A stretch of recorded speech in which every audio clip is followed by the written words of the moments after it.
السلام عليكم ورحمة الله وبركاته، إزيكم عاملين إيه؟ قبل ما نبدأ الكلام هنبدأ بالصلاة على الحبيب المصطفى، اللهم صل وسلم وبارك على سيدنا محمد وآله وصحبه أجمعين. البلوجر الجميلة اللذيذة المحترمة أمل حماد، اليوتيوبر العسل أمل حماد، أنا من أشد المتابعين والمعجبين بتمثيلها هي ومامتها طبعًا. شُفت بقى وفي الفيديوهات اللي أنا باسمعها ليها إن هي بتعمل وصفة فراخ حلوة جدًا وجميلة جدًا صعيدي فلاحي، حلوة وبصوص البصل حاجة كده تحفة. قُلت ليه ما أعملهاش وأجرّبها بطريقتي، يالّا بينا نسمّي الله ونصلّي على سيدنا محمد في الكومنتات وندخل على الوصفة ونشوف إحنا عملناها إزاي. أنا عملت معاها رُز وعملت معاها ملوخية وطبق سلطة كده و وبس وخلاص على كده. شايفين طبعًا المنظر بتاع الفراخ بيتكلم عن نفسه. الفراخ أنا طبعًا سلقتها في الأول، آمم، لإني كنت محتاجة شوربة. لو أنتِ مش محتاجة شوربة ممكن تقطّعيها وتعمليها عادي جدًا وهي متقطّعة، بس تهدّي النار عليها بحيث إن هي تاخد وتدّي في الصوص بتاعها وتبقى حلوة وجميلة، وفي الآخر هتدخّليها الفرن تاخد وِش وبس على كده. أنا معايا إيه دلوقتي، طبعًا معايا بصل، كمية من البصل. في الأول خالص أنا طبعًا سلقت الفرخة زي ما حضراتكم شايفين كده، أنا طلّعتها تفُك بصراحة، لكن ما كانتش فكِّت معايا بما فيه الكفاية إن أنا أقطّعها، فخُفت إن أنا أقشّر الجلدة بتاعتها تتقشّر معايا وتاخد وِش مش لطيف، فسلقتها زي ما هي وقُلت إن أنا هاقطّعها. بعد كده طبعًا ما سلقتهاش أوي، سلقتها نُص سلقة. وشِلت الريمة واديتها بقى الحاجات اللي هي لازماها في الشوربة اللي كلنا بعد ما تنضف الشوربة كده خالص اللي كلنا متعودين عليها، بصل وطماطم.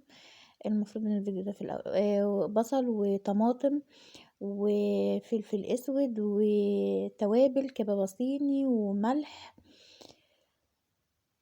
وكل ما بتطلع ريمة طبعًا باشيلها. دلوقتي خلاص لمّا هي اتسلقت طلّعتها تبرد معايا علشان أقدر أقطّعها. هي دلوقتي مسلوقة نُص سلقة، مش مسلوقة سلقة كاملة. كنت مقطّعة كمية من البصل وفيرة بتاع 4، 5 بصلات كده حلوين، علشان أنا باحب الصوص بتاعها. سخّنت الصينية اللي أنا هاعمل فيها وحطيت فيها قطعة من الدهون، سمنة أو زيت حسب ما أنتِ حابة، ونزلت أنا حطيت سمن مع زيت، ونزلت عليهم بعد ما سخنوا جدًا، نزلت عليهم بالبصل. هي بصل بس ما فيش لا توم ولا الكلام ده كله، هي عملتها كده. طبعًا زي ما اتعودتم منّي إن أنا باشوف الوصفة وباعملها حسب ما بيناسب أولادي. ما باخدش الوصفة من اليوتيوب كده أو من أي حاجة وباعملها كما هي يعني. نزلت عليها بالبصل كده وقعدت إن أنا أقلّبه شوية لغاية ما اصفر لونه. هي في الوصفة بتاعتها عملته لغاية ما غمّق أوي بقى لونه بني جدًا، ما اتحرقش بس لونه كان بني يعني. خُفت أكرمله أوي أو لأ أغيّر لونه، أولادي ما رضوش ياكلوه، لإن أنا عندي أولادي يعني مش من النوع اللي أنا أعمل لهم الحاجة يعني خلاص آمين هياكلوها، ممكن ما تعجبهمش الأكلة بتاعتي يقولوا لي فاكس يا ماما وما يرضوش ياكلوا.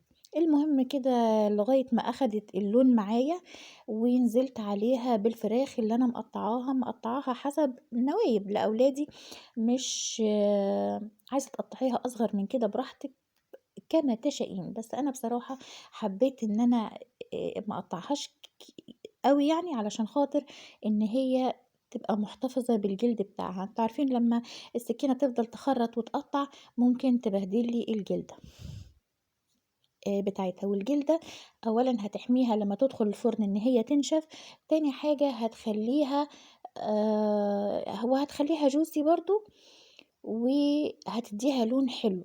طبعًا المَيّة كنت غالية مَيّة في الكاتل أو الكاتل زي ما أنتم بتقولوا، أو مَيّة سخنة يعني على النار، ونزلت على الفراخ بتاعتي.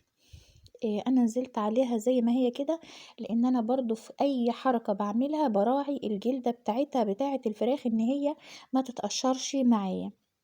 باخاف إن الفراخ تلزق معايا، علشان كده ما بادّيهاش صدمة في الأول.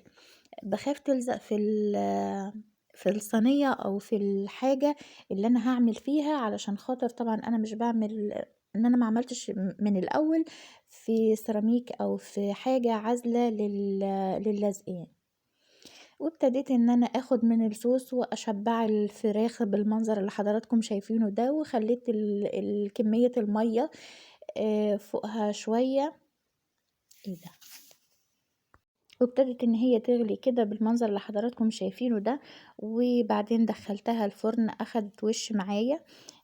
أنا بصراحة عملت صينيتين، عملت صينية بالفلفل الحراق، حطيت لها فلفل حراق، وعملت صينية تانية علشان كان عندي عدد يعني باردة بدون فلفل، زي ما حضراتكم شايفين بالمنظر ده كده، كانت تحفة وجميلة والأولاد حبوها، بالعكس كمان قالوا لي: "يا ماما خلّي لنا يوم تعملي لنا صوص ويوم تعملي لنا الفراخ." قُلت لهم: "إزاي ده؟"